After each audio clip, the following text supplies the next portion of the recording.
जगत में प्रत्येक व्यक्ति में किसी न किसी प्रकार की निर्बलता अवश्य होती है।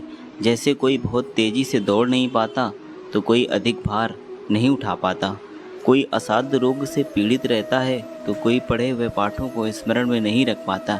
ऐसे अनेकों उदाहरण और भी हैं। क्या आप ऐसे व्यक्ति को जानते हैं जिसे सब कुछ प्राप्त हो और हम जीवन की उस एक निर्बलता को जीवन का केंद्र मानकर जीते हैं, जिस कारणवश सदा हृदय में दुख और असंतोष रहता है। निर्बलता मनुष्य को जन्म से अथवा संजोग से प्राप्त होती है, किंतु उस निर्बलता को मनुष्य का मन अपनी मर्यादा बना लेता है। किंतु कुछ व्यक्ति ऐसे भी होते हैं जो अपने पुरुषार्थ और श्रम से उस निर्बलता को पराजित कर देते हैं। क्या भेद है उनमें और अन्य लोगों में, ये आपने कभी विचार किया है? सरल सा उत्तर है इसका, जो व्यक्ति निर्बलता से पराजित नहीं होता, जो पुरुषार्थ करने का साहस रखता है, हृदय में वो निर्बलता को पार कर जाता है। अर्थात निर्बलता अवश्य ईश्वर देता है, किंतु मर्यादा मनुष्य का मन ही निर्मित करता है। स्वयं विचार कीजिए। भविष्य का दूसरा नाम है संघर्ष। हृदय में आज इच्छा होती है और यदि पूर्ण नहीं हो पाती तो हृदय भविष्य की योजना बनाता है। भविष्य में इच्छा पूर्ण होगी ऐसी कल्पना करता रहता है, किंतु जीवन ना तो भविष्य में है और ना अतीत में। जीवन तो इस क्षण का नाम है, अर्थात इस क्षण का अनुभव ही जीवन का अनुभव है। पर हम ये जानते हुए भी इतना सशक्त समझ नहीं पाते। या तो हम बीते हुए समय के स्मरणों को घेर कर बैठे रहते हैं, या फिर आने वाले समय के लिए हम योजनाएं बनाते रहते हैं और जीवन बीत जाता है। एक सत्य यदि हम हृदय में उतार लें कि ना हम भविष्य देख सकते हैं, ना ही भविष्य निर्मित कर सकते हैं, हम तो केवल धैर्य और साहस के साथ भविष्य को आलिंगन दे सकते हैं, स्वागत कर सकते हैं भविष्य का। तो क्या जीवन का हर पल जीवन से नहीं भर जाएगा? ज्ञान प्राप्ति सदा ही समर्पण से होती है, ये हम सब जानते हैं, किंतु समर्पण का वास्तविक महत्व क्या है? क्या कभी विचार किया?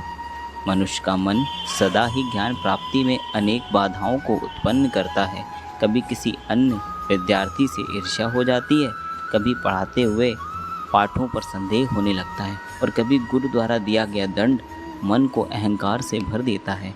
नहीं, क्या ऐसा नहीं होता?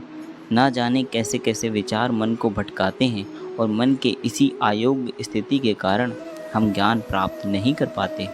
मन की योग्य स्थिति केवल समर्पण से प्राप्त होती है। समर्पण मनुष्य के अहंकार का नाश करता है, ईर्ष्या, महत्वाकांक्षा आदि भावनाओं को दूर कर हृदय को शांत करता है और मन को एकाग्र करता है। वास्तव में ईश्वर की सृष्टि में न ज्ञान की मर्यादा है, न ज्ञानियों की। गुरु दत्तात्रेय ने तो गाय और शान से भी ज्ञान प्राप्त कर लिया था। अर्थात विषय ब्रह्म ज्ञान का हो या जीवन के ज्ञान का या गुरुकुल में प्राप्त होने वाले ज्ञान का, उसकी प्राप्ति के लिए गुरु से अधिक महत्व है उस गुरु के प्रति हमारा समर्पण। क्या ये सत्य नहीं?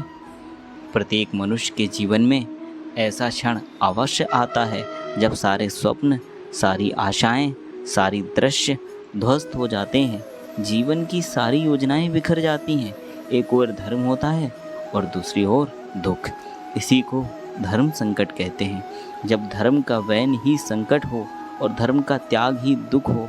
विचार कीजिए, कभी किसी स्वजन के विरुद्ध सत्य बोलने का अवसर प्राप्त हो जाता है, कभी ठीक दरिद्रता के समय सरलता से चोरी करने का मार्ग प्राप्त हो जाता है, कभी किसी शक्तिशाली राजनेता या राजा के कर्मचारी का अधर्म प्रकट हो जाता है। सबके जीवन में ऐसी घटना बनती ही रहती हैं। अधिकतर लोग ऐसे किसी क्षण को धर्म संकट के रूप में नहीं जान पाते। हमें किसी प्रकार के संघर्ष का अनुभव ही नहीं होता। सहजता से सुख की ओर खींचे चले जाते हैं, जैसे मक्खी गुड़ की ओर खींची चली जाती है। वास्तव में धर्म संकट का क्षण ईश्वर के निकट जाने का क्षण होता है। यदि हम संघर्षों से भयभीत ना हों, सुख की ओर आकर्षित ना हों, अपने धर्म पर दृढ़ रहें, तो ईश्वर का साक्षात्कार दूर नहीं।